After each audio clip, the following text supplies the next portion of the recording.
Assalamualaikum warahmatullahi wabarakatuh. Waalaikumsalam warahmatullahi wabarakatuh. Alhamdulillah, nahmaduhu wa nasta'inuhu wa nastaghfiruh wa na'udzu billahi min shururi anfusina wa min sayyiati a'malina. Man yahdihillahu fala mudilla lahu wa man yudlilhu fala hadiya lahu. Pertama-tama dan yang paling utama, apabila seorang hamba membasahkan bibir manisnya, tidak ada yang lebih mulia selain memuja dan memuji Allah Subhanahu wa taala. Yang mana oleh Allah Subhanahu wa taala telah menciptakan langit tanpa tiang, menghias dengan bulan bintang, yang mana bulan itu menyinari bumi ketika sinar matahari menghilang. Dan salawat bertangkaikan salam. Tangkai di sini bukanlah tangkai buah rambutan yang manis tidak mengenyangkan, yang puas di mulut tidak di perut. Tapi bertangkaikan salam di sini adalah penghormatan kepada anak dari Abdullah, belayan hati dari Aminah, si istri suami dari Khadijah, yang mana beliau tidak pernah menaiki kendaraan yang bermerek pesawat Garuda, yang mana beliau tidak pernah duduk di atas sofa, apalagi memiliki rumah yang mewah.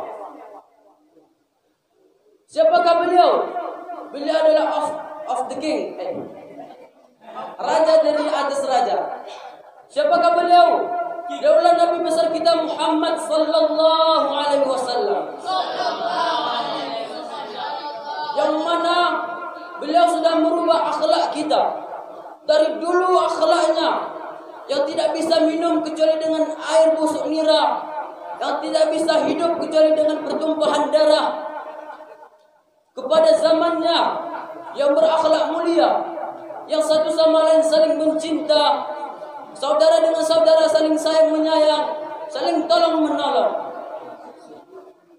Kata-kata penghormatan saya bukanlah kata-kata seperti pantun, tapi kata-kata ini adalah kata-kata penghormatan kepada pimpinan Daimini Aceh, Al-Mukarram, Syekhul Kiram, Wal Muhtaram, Abi Umar Rafsanjani yang dijuluki dengan Singa Aswaja beserta keluarga.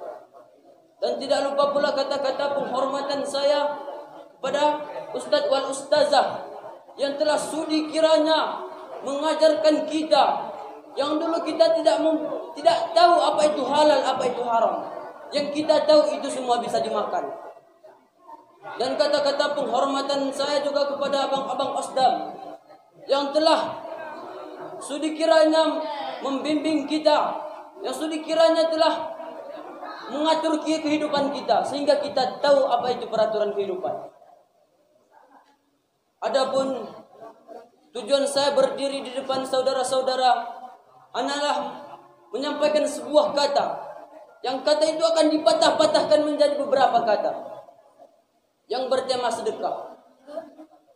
Banyak kita lihat saudara kita hidup miskin papa, tidak tahu hidup mau kemana, yang dipikirkannya hanyalah makan untuk seharian.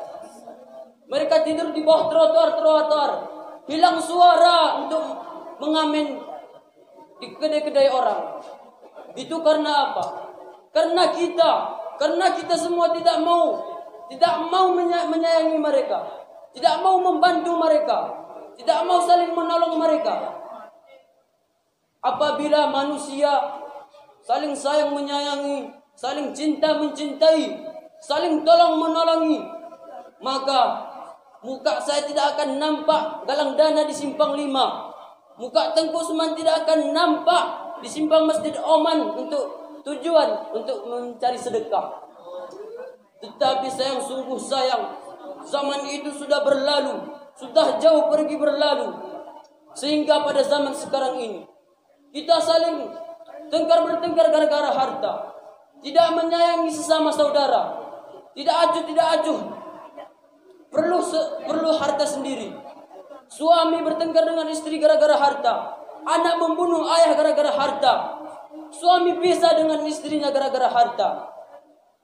Gara-gara harta kita lupa dengan Allah, Kita lupa dengan kekasih Allah.